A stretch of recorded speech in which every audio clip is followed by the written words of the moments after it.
but it's okay now. I can talk now, and I can walk. But it takes this is almost 2 years since I got sick, you know.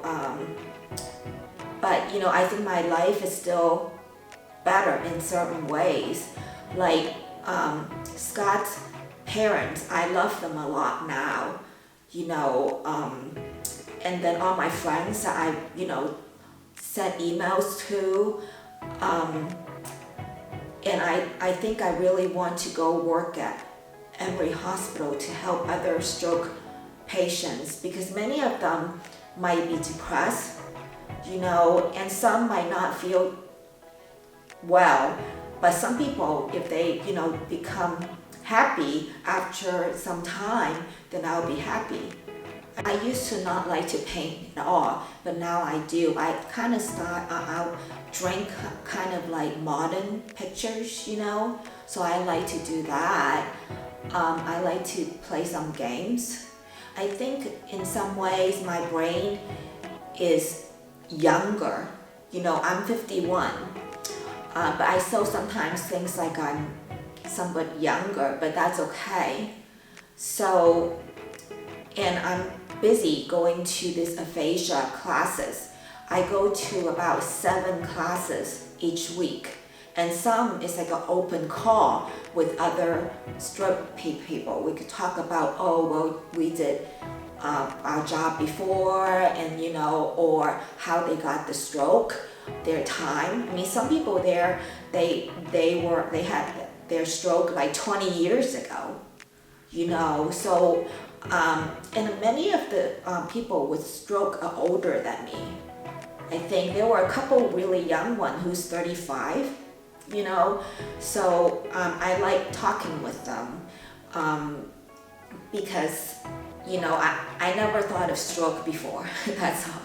Yes, I feel good. Just doing it, different colors, it makes me happy, just doing it really quickly.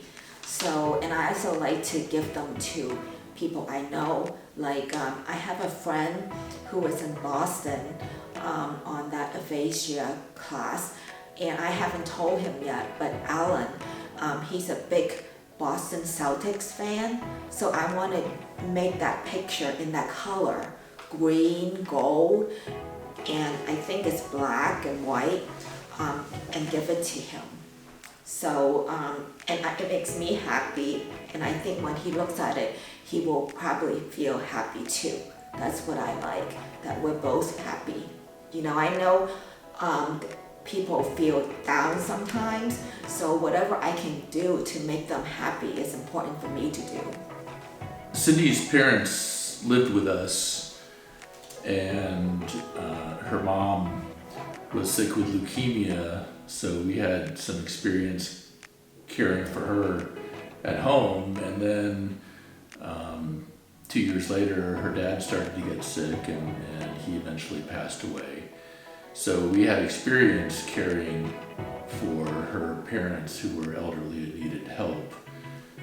But when I got the call on March 19th from Cindy at work that she wasn't feeling well, I wasn't expecting anything like this. She had no previous symptoms or indications that there was a problem, no known risk factors or genetic indicators.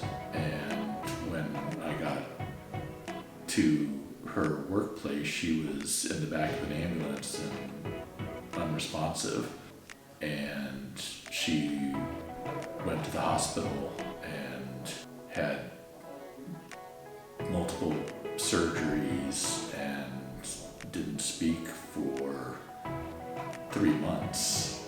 Longer than, wow. You didn't speak for 3 months, and you don't remember those 3 months. Right, yes. Which is probably a good thing, because you were in the ICU for 5 weeks, and then the long-term acute care, and then the inpatient rehab. So a series of hospitals, and try to be there every day, but just kind of going on adrenaline. Looking back, I don't know, how we kind of got through that point, but we did. Yeah, he did. So, well, I'm thankful He for that. did a lot. Every day he comes to the hospital. I mean, and I could say 1 or 2 words, I think, but still, I mean, yeah. Yeah, and at the hospital, like if I need to use the bathroom or something, I have to call somebody to get me up and wheel me into the bathroom. So it's like, it's now. I think that was your biggest motivation, is being able to, take care of your activities of daily living. Yes. And thankfully, you're able to do that. So, no, you're a strong person, and I think that through the experience you had taking care of your parents, you kind of understood that journey. So that was probably the biggest thing that prepared us for that, because we had already. We had just moved into a new house to help her dad, who wasn't able to climb stairs. So we had a room downstairs, we had a bathroom downstairs, and you were able to, that became your room when you were finally able to come home. So I want people to know that I'm happy because I'm alive because of the stroke. I didn't even knew that was happening to me. But then, if for some reason I die, I'll be okay too, because I'll see God and my mom and dad. So I'll be happy then. So either way, I'm happy. That's what I want. So I'm not afraid of driving or do anything that makes me think I could die. But if that happened to me, that I do die, I'm okay with that. And I'm also very happy that I'm alive too. So either way, I'm happy.